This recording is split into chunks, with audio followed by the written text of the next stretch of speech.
जब हम कोई किताब पढ़ते हैं ना, तो उस किताब के बारे में अगर हमें शॉर्ट में जानना रहे कि इस किताब में है क्या, उस बुक के अंदर है क्या, तो हम क्या पढ़ेंगे? उस बुक का कौन-सा पार्ट पढ़ना चाहेंगे? हम पढ़ना चाहेंगे प्रीफ़ेस, है ना? जो प्रीफ़ेस दिया था बुक के पहले पेज में, यही पढ़ते हैं हम लोग, तो पता चल जाता है कि इस किताब में दिया क्या है, क्या किस बारे में बात किया गया है इस बुक में।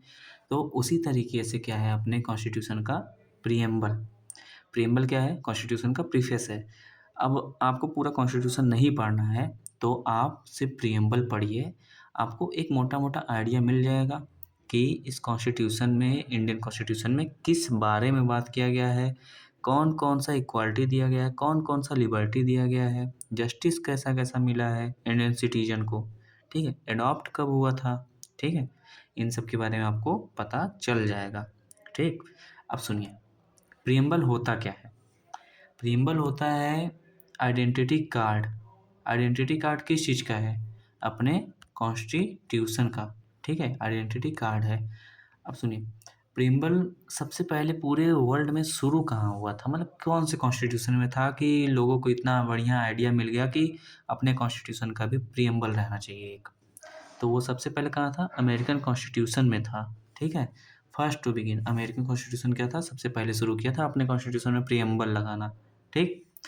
अब सुनिए, अब प्रिएम्बल किस चीज़ पे बेस्ड है? मतलब कहाँ ऐसा बात किया गया अपने कॉन्स्टिट्यूएंट असेंबली में कि प्रिएम्बल को उस बेसिस पे लाया गया? तो जवाहरलाल नेहरू लाए थे क्या? ऑब्जेक्टिव रिज़ॉल्यूशन 1946 में, ठीक है? 1946 में ऑब्जेक्टिव रिज़ॉल्यूशन लेके आए थे, तो उसी पे बेस्ड है अपना प्रिएम्बल। अब मुझे ये बताइए कि प्रिएम्बल एडॉप्ट कब किया गया था? एडॉप्ट कब किया गया था? मुझे ये कमेंट में बताइए, ठीक है? अब सुनिए, अब जब आप कोई किताब लिखते हैं कुछ लोगों के साथ मिलके, तो उसके बारे में कुछ लोग जो साथ में लिख रहे हैं, वो कुछ ना कुछ तो उसका बढ़ाई बतियाएँगे कि हाँ, ये बात इसका अच्छा है, ये बात इसका बुरा है। ये तो बताएँगे ही बताएँगे। तो उसी में से कुछ कॉन्स्टिट्यूएंट मेंबर थे, असेंबली के मेंबर थे, जो एक उनमें से थे एन ए पार्कीवाला। उन्होंने क्या कहा कि प्रिएम्बल क्या है? आइडेंटिटी कार्ड ऑफ कॉन्स्टिट्यूशन है, ठीक है? क्या है? आइडेंटिटी कार्ड है कॉन्स्टिट्यूशन का। फिर उसी में से एक और थे अल्लादी कृष्ण स्वामी अय्यर। उन्होंने क्या बोला कि प्रिएम्बल एक ऐसा चीज़ है कि जो कॉन्स्टिट्यूएंट असेंबली के मेंबर लोग बनाना चाहते थे, जो उनका सपना था, वो प्रिएम्बल सीधा-सीधा दिखाता है। क्या दिखाता है? We had thought a dream so long. वही क्या करता है? प्रिएम्बल एक्सप्रेस करता है, ठीक? उसके बाद के एम मुंशी थे। के एम मुंशी ने बोला कि ये क्या है? Horoscope of sovereign democratic Republic है।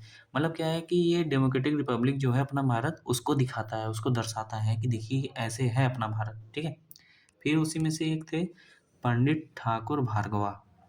उन्होंने क्या बोला कि preamble is the most precious part of Indian constitution, ठीक है? जैसे कॉन्स्टिट्यूशन तो भाई प्रीसियस है ही, लेकिन उसका भी एक पार्ट है जो मोस्ट प्रीसियस है। कौन सा चीज़ है वो? प्रिएम्बल है, ठीक? उसके बाद सर अर्नेस्ट बार्कर ने क्या बोला था कि प्रिएम्बल क्या है कि की नोट है। की नोट का मतलब कि शॉर्ट में एक नोट है, पूरे बुक का एक नोट है, ठीक है? अब सुनिए कि प्रिएम्बल, देखिए ये प्रिएम्बल के बारे में पूरा मतलब कैसे-कैसे प्रिएम्बल है उसको मैंने दिया है, आप लोग देख लीजिएगा इसको, ठीक है? अब सुनिए कि कॉन्स्टिट्यूशन जो है, वो अपना पावर कहाँ से ऑथराइज़ करता है? पीपल ऑफ इंडिया से। जब इंडिया मतलब कहीं भी पीपल रहेंगे नहीं तो वहाँ का कॉन्स्टिट्यूशन बनेगा ही नहीं, गवर्नमेंट बनेगा ही नहीं। तो वो लोग पावर कहाँ से ऑथराइज़ करेंगे? कहीं से नहीं ना। जब पीपल रहेंगे तभी वहाँ से पावर ऑथराइज़ करेंगे, तो कॉन्स्टिट्यूशन कहाँ से ऑथराइज़ करता है? पीपल ऑफ इंडिया से, ठीक है? अब सुनिए, प्रिएम्बल क्या ऐसे ही बन गया क्या? नहीं, उसमें बहुत सारे वर्ड्स हैं। अब उन वर्ड्स के भी बहुत सारे मीनिंग हैं, मतलब उनके अंदर बहुत सारे मीनिंग छुपे हुए हैं। तो अब पहला वर्ड हमारा क्या है? सोवरेन। सोवरेन का मतलब क्या है? मुझे ये बताइए। सोवरेन का मतलब है कि कोई कंट्री जो हो, वहाँ का गवर्नमेंट जो हो, इंटरनल, एक इंटरनल हो गया और एक एक्सटर्नल, इन सब अफेयर्स पे क्या करे? अपना खुद का डिसीजन ले पाए, है ना? खुद का डिसीजन रहे, उसके ऊपर मतलब कोई भी दूसरा बॉडी ना हो कि वो दूसरे के ऊपर डिपेंड है, दूसरे देश के ऊपर डिपेंड है कि वो आएगा, उसका मतलब इंटरनल एक्सटर्नल अफेयर्स का पूरा क्या करेगा? डिसीजन लेगा, नहीं। तो वो सोवरेन नहीं है। सोवरेन का मतलब है कि इंटरनल एक्सटर्नल दोनों अफेयर्स का डिसीजन अपने हाथ में ही रहे, ठीक है?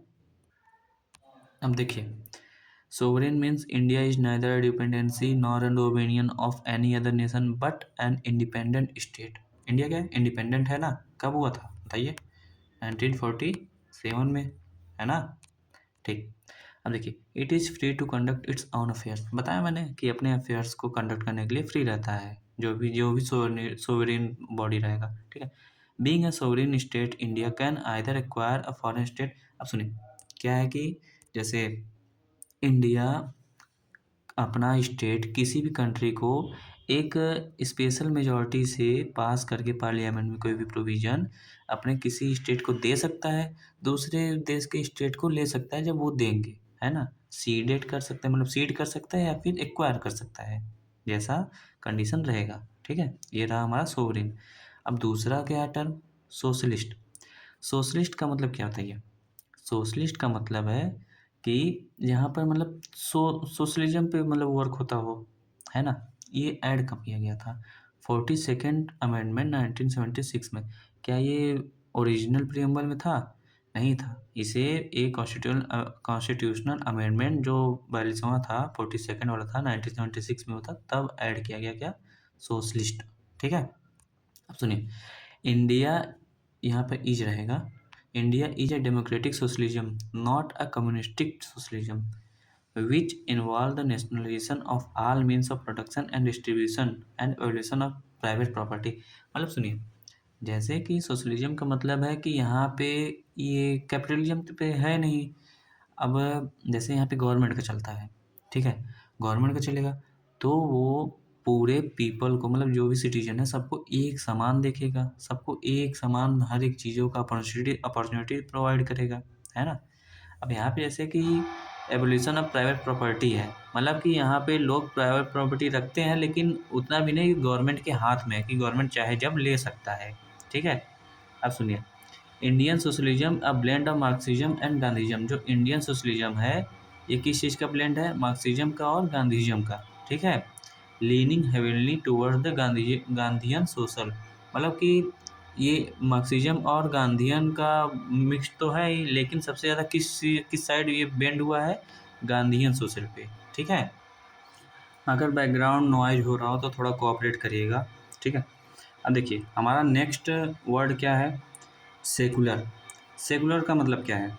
सेकुलर का मतलब है कि कोई भी स्टेट रहेगा अगर वो सेकुलर है, स्टेट का मतलब है कंट्री, अगर कोई भी स्टेट है वो सेकुलर है तो उसका कोई भी अपना परमानेंट रिलीजन नहीं होगा, ये याद रखिएगा, ठीक। मैंने पहले वीडियो में भी बताया था सेकुलर का कॉन्सेप्ट, और दूसरे में भी शायद बताया है, ठीक है। अब सेकुलर का मतलब है कि कोई भी स्टेट रहेगा वो अपने यहाँ के जो भी सिटीजन रहेंगे उनको एक तरीके से देखेगा, ठीक है। उसके बाद क्या करेगा कि जैसे इंडिया जैसे अपना सेकुलर है, ठीक है, इंडिया जो सेकुलर है तो यहाँ पे क्या है कि all religion in our country have the same status and support of the state, ठीक। मतलब सब जितने भी रिलीजियन हैं सबको सेम स्टेटस मिलेगा, सेम सपोर्ट मिलेगा, अगर मिला तो, नहीं मिला तो नहीं मिलेगा, किसी को भी नहीं मिलेगा, किसी एक पर्टिकुलर रिलीजन को सपोर्ट नहीं किया जाएगा। यही सेकुलरिज्म का कॉन्सेप्ट है, ठीक है। अब सुनिए, article 25 to 28 guarantee the fundamental right to freedom of the religion. जो आर्टिकल 25 से 28 है वो क्या है? Right to freedom of the religion है। ये सेकुलरिज्म का मतलब अपने यहाँ पर सबसे बड़ा ये क्या है? प्रूफ है, ठीक। The supreme court said that in 1974 although the word secular state were not mentioned in constitution। सुनिए, जो सेकुलर वर्ड है वो 42nd कॉन्स्टिट्यूशनल अमेंडमेंट से ऐड किया गया अपने कॉन्स्टिट्यूशन में, ठीक है। फिर उसके बाद क्या हुआ कि ये ओरिजिनल कॉन्स्टिट्यूशन में मतलब मेंशन नहीं था सेकुलर, ठीक। आगे देखिए, हमारा नेक्स्ट वर्ड क्या है? नेक्स्ट वर्ड है डेमोक्रेटिक। डेमोक्रेटिक का मतलब क्या है? आप लोग को कुछ तो आइडिया होगा, बताइए कमेंट में। सुनिए, डेमोक्रेसी का मतलब है कि कोई अपना हेड ऑफ नेशन जो है वो इलेक्टेड रहेगा, ठीक। पहली बात तो हेड ऑफ नेशन होगा एक, ठीक, हेड ऑफ नेशन होगा तो वो क्या रहेगा? इलेक्टेड रहेगा।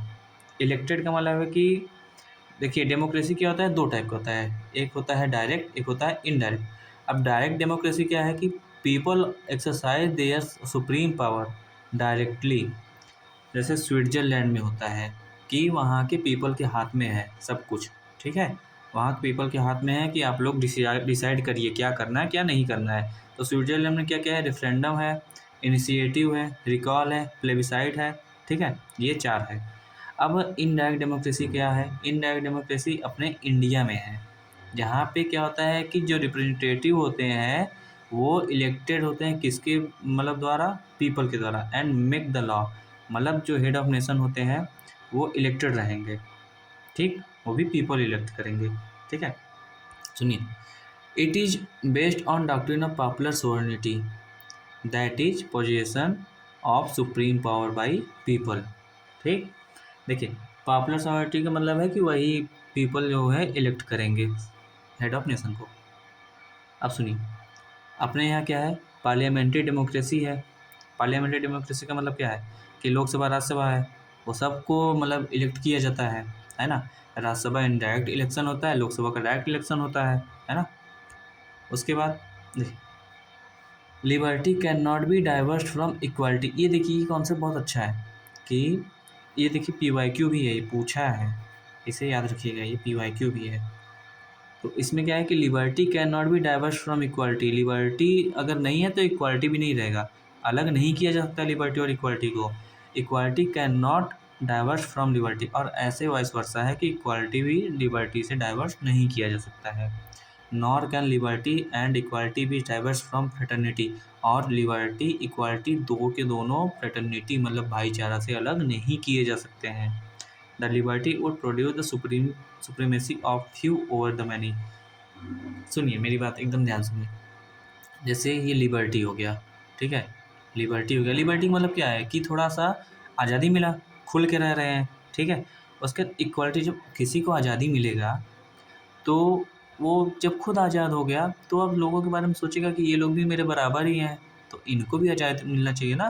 तो जहाँ लिबर्टी वहाँ इक्वालिटी रहेगा, और जब लिबर्टी और इक्वालिटी आ जाएगा, जब वो बोला कि मैं आज़ाद हूँ, वो भी आज़ाद है, दोनों बराबर हैं, जब दोनों बराबर हैं तो उनके अंदर भाईचारा आएगा, फ्रेटर्निटी आएगा, है कि नहीं? जहाँ लिबर्टी है वहाँ इक्वालिटी आएगा, और जहाँ इक्वालिटी और लिबर्टी दोनों रहेगा वहाँ क्या जाएगा? फ्रेटर्निटी आ जाएगा, ठीक है? फ्रेटर्निटी आ जाएगा, याद रखिएगा। उसके बाद क्या है कि equality without liberty would kill individual initiative. अब जहाँ पर इक्वालिटी मतलब लोग बराबर बराबर हैं, सबको मैं बराबर बराबर मानता हूँ, लेकिन मैं किसी को भी वो लिबर्टी नहीं दे रहा हूँ, तो वहाँ पे क्या होगा? इंडिविजुअल अपने आप में ही दब के रह जाएगा कि अरे यार, मैं मतलब ना आज़ादी है, ना मतलब आज़ादी है लेकिन बराबरी नहीं है, मैं उससे बड़ा हूँ, वो मुझसे छोटा है, ये सब रहेगा, तो वो उसका सोच एकदम मतलब वो गंदा हो जाएगा, वो अपने आप में ही दब के रह जाएगा, वहाँ पे कभी भी डेवलपमेंट नहीं होगा, याद रखिएगा। अब सुनिए, रिपब्लिक का मतलब क्या है? Republic, monarchy, the head of state enjoy heredity position, ठीक? जो मोनार्की है, मोनार्की मतलब राजशाही है।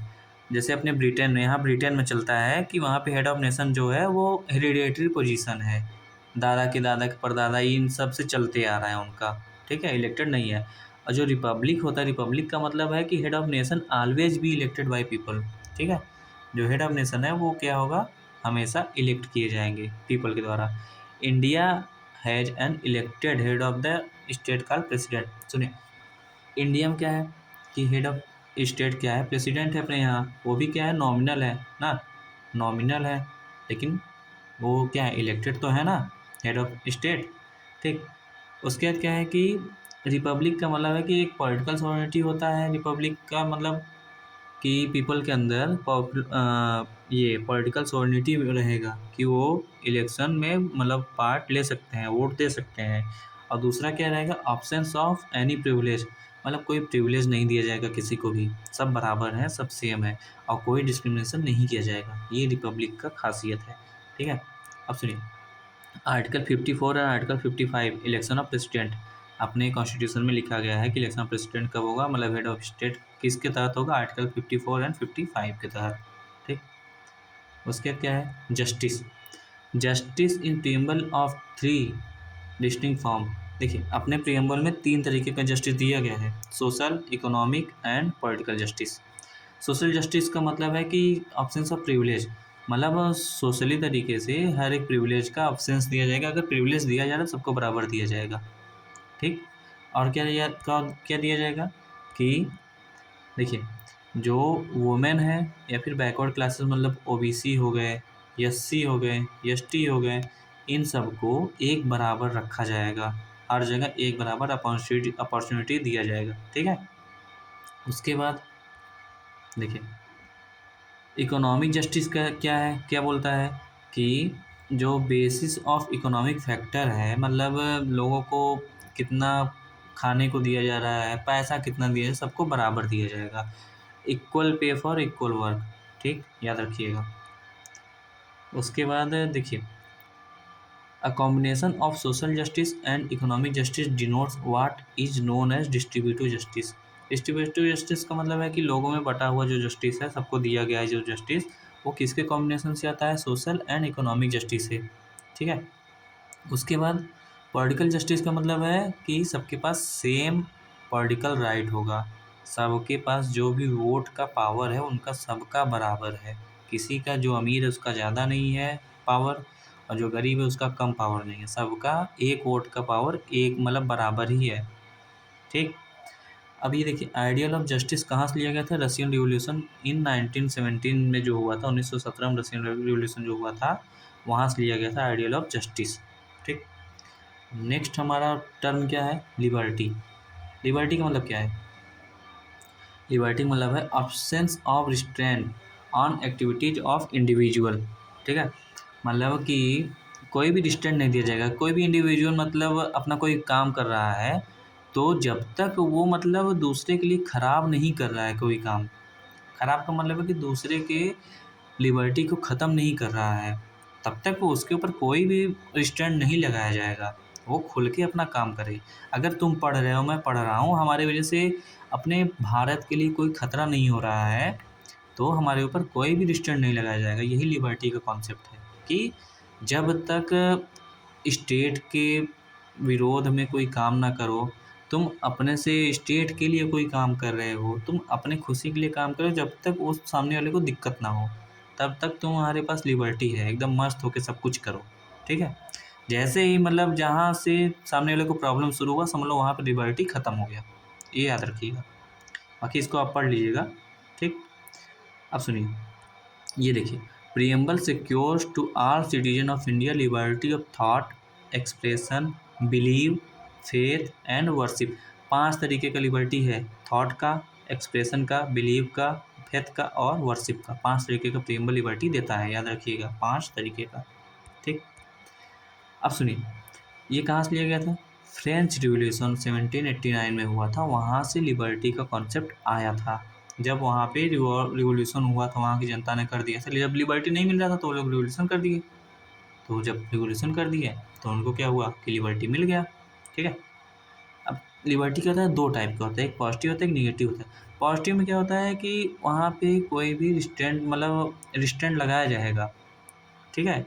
जगह जगह पे रिस्ट्रेंट लगाया जाएगा। और निगेटिव में क्या है कि अब्सेंस ऑफ रिस्ट्रेंट होगा, मतलब कुछ भी कर रहा है वो अपने ही फ़ायदे के लिए, अपने जो उसे अच्छा लग रहा है वो वही किए जा रहा है, वहाँ पर रिस्ट्रेंट नहीं है, तो ये निगेटिव लिबर्टी हो गया। ठीक। अब नेक्स्ट हमारा टर्म क्या है, इक्वालिटी। इक्वालिटी मतलब क्या है कि absence of special privilege to any section of the society, मतलब सबको बराबर रखा जाएगा। यहाँ पे क्या है, equal pay for equal work, ये इकोनॉमिक इक्वालिटी है कि जो आर्टिकल 19 में 39 में सॉरी आर्टिकल 39 में जो लिखा है कि equal pay for equal work, जो चाहे वो आदमी हो चाहे औरत हो, अगर सही सेम काम कर रहे हैं, बराबर काम कर रहे हैं, तो बराबर उनको सैलरी मिलेगा। ठीक है। और सिविक इक्वालिटी में मतलब क्या क्या मिला, आर्टिकल 14, आर्टिकल 15, 16, 17, 18, ये सिविक इक्वालिटी है। और उसके बाद पॉलिटिकल इक्वालिटी क्या है, आर्टिकल 325 टू 326। ठीक है। इक्वालिटी मतलब है कि कोई भी स्पेशल प्रिविलेज नहीं दिया जाएगा किसी भी सेक्शन और सोसाइटी। अब प्रियम्बल में 2 तरीके का इक्वालिटी दिया गया है, एक स्टेटस का, एक अपॉर्चुनिटी। प्रियम्बल में 2 तरीके का इक्वालिटी दिया गया है, स्टेटस और अपॉर्चुनिटी का। ठीक है। अब नेक्स्ट टर्म हमारा क्या है, फ्रेटर्निटी। फ्रेटर्निटी का मतलब क्या है, ब्रदरहुड, सेंस ऑफ ब्रदरहुड, भाईचारा। ठीक है। यही फ्रेटर्निटी का कॉन्सेप्ट है। उसके बाद देखिए, फ्रेटर्निटी और कहाँ पे है, आर्टिकल 51A जो है ड्यूटीज़, फंडामेंटल ड्यूटीज़, उसमें साफ साफ बोला गया है कि सभी सिटीजन का ड्यूटी होगा कि वो क्या प्रमोट करे, हार्मनी प्रमोट करे, स्पिरिट ऑफ कॉमन ब्रदरहुड, सभी के बीच में कॉमन ब्रदरहुड को प्रमोट करे। ये है फंडामेंटल ड्यूटीज में आर्टिकल 51A में। ठीक। उसके लिए ऐड कब किया गया था? ऐड किया गया था 42nd अमेंडमेंट 1976 थे। ठीक। Fraternity means dignity of individual and unity and integrity of India. ये है फ्रेटर्निटी का मतलब कि जैसे देखो फीमेल है उसका भी कुछ डिग्निटी होगा कि नहीं होगा, मेल है उसका भी कुछ डिग्निटी होगा, चिल्ड्रन है चाइल्ड है उसका भी कुछ डिग्निटी होगा कि नहीं होगा, है ना। तो यही दिया गया। उसका देखिए आर्टिकल 1 में कॉन्स्टिट्यूशन क्या बोलता है कि India as a union of state. अब यूनियन ऑफ स्टेट का मतलब है कि यहाँ पे स्टेट के बीच में भी ब्रदरहुड का सेंस दिखा रहा है ना। अब सुनिए कि सेंस क्या, अब प्रियम्बल का सिग्निफिकेंस क्या है, कि प्रियम्बल क्यों महत्वपूर्ण है, मतलब क्या ज़रूरत था प्रियम्बल का। देखिए प्रियम्बल, यहाँ पे ये प्रियम्बल होना चाहिए, सॉरी ये वर्ड गलत लिखा गया है। Preamble embodies the basic philosophy and fundamental value. किस चीज़ का? कॉन्स्टिट्यूशन का। क्या दिखाता है? फिलॉसफी और फंडामेंटल वैल्यू। ठीक है, कौन कौन सा? Political, moral, religious. कॉन्स्टिट्यूशन का ये चीज़ दिखाता है। अब जैसे बताया ना, हॉरोस्कोप है किस चीज़ का? इंडियन डेमोक्रेटिक रिपब्लिक का। समरी है इंडियन कॉन्स्टिट्यूशन का। उसके बाद key to mind of the constitution maker, ये सब हम शुरू में पढ़ चुके हैं। ठीक है, उसके बाद preamble as a part of constitution. कैसे पार्ट बना कॉन्स्टिट्यूशन का? बेरूबारी केस 1960 में जब हुआ था तो सुप्रीम कोर्ट ने साफ साफ बोल दिया कि प्रियम्बल क्या है? पार्ट नहीं है कॉन्स्टिट्यूशन का। ठीक है, और बस सुप्रीम कोर्ट ने बोला कि प्रियम्बल बस वो चीज़ है जो कॉन्स्टिट्यूंट असेंबली के मेंबर थे उनके मन में क्या चल रहा था वो दिखा रहा है, प्रियम्बल बस पार्ट नहीं है। लेकिन जब ये केशवानंद भारती केस 1973 में हुआ तो सुप्रीम कोर्ट ने अपने ही डिसीजन को रिजेक्ट कर दिया और बोला कि preamble is a part of constitution. Preamble क्या है? पार्ट है कॉन्स्टिट्यूशन का। और केशवानंद भारती केस में ही क्या आया था? बेसिक स्ट्रक्चर का कॉन्सेप्ट आया था कि नहीं आया था, है ना। उसके बाद क्या हुआ कि LIC ऑफ इंडिया केस हुआ 1995 में, तो उसमें सुप्रीम कोर्ट ने साफ साफ बोल दिया कि इंटीग्रल पार्ट है। इंटीग्रल पार्ट का मतलब है कि इसमें कोई भी छेड़खानी नहीं होगा। ठीक है, अब सुनिए इंपॉर्टेंट फैक्ट क्या है कि प्रियम्बल, यहाँ पे प्रियम्बल रहेगा, ये वर्ड बहुत गलत हो गया है। देखिए preamble is neither a source of power to legislature nor a prohibition upon the power of legislature. मतलब कि प्रियम्बल क्या है कि कोई सोर्स नहीं है कि इसको लेकर के कोई लेजिस्लेचर में पावर अपना दिखा रहा है कि देखिए प्रियम्बल में लिखा है तो हम ये चीज़ करेंगे, ऐसा कुछ नहीं है। क्योंकि preamble is non justiciable and non enforceable. Preamble justiciable भी नहीं है और इन्फोर्सिएबल नहीं है कि आप प्रियम्बल लेके पहुँच गए किसी कोर्ट में, फिर कह रहे हैं कि देखिए प्रियम्बल में ये लिखा है तो मेरे साथ ये चीज़ हो रहा है, ये गलत हो रहा है, ये सही हो रहा है, तो कोर्ट सीधा सीधा बोल देगा देखो बेटा कि प्रियम्बल नॉन जस्टिसिएबल है और नॉन इन्फोर्सिएबल है। प्रियम्बल में बस थॉट बताया गया है कि उनके माइंड में जो कॉन्स्टिट्यूएंट असेंबली के मेंबर्स थे उनके माइंड में क्या चल रहा था वो बताया गया है, ना कि ये इन्फोर्सिएबल है। ठीक है, अब आपको जैसा लगा हो वीडियो आप लोग बताइएगा। बाकी इस सीरीज़ को मैं कंटिन्यू रखूँगा जब तक पूरा टॉपिक ख़त्म ना हो जाए, हर एक चैप्टर पॉलिटी का ख़त्म ना हो जाए। मैं एक अच्छा सीरीज़ चालू किया है, इसको मैं यूट्यूब पे ख़त्म करना चाहता हूँ ठीक से। ठीक है, अब नेक्स्ट चैप्टर हमारा आप लोगों ने देख ही लिया होगा, यूनियन एंड टेरिटरी चैप्टर 3 चालू होगा नेक्स्ट वीडियो में। ठीक है, बाकी पढ़ाई करिए, मिलते हैं अपने अगले वीडियो में। जय हिंद।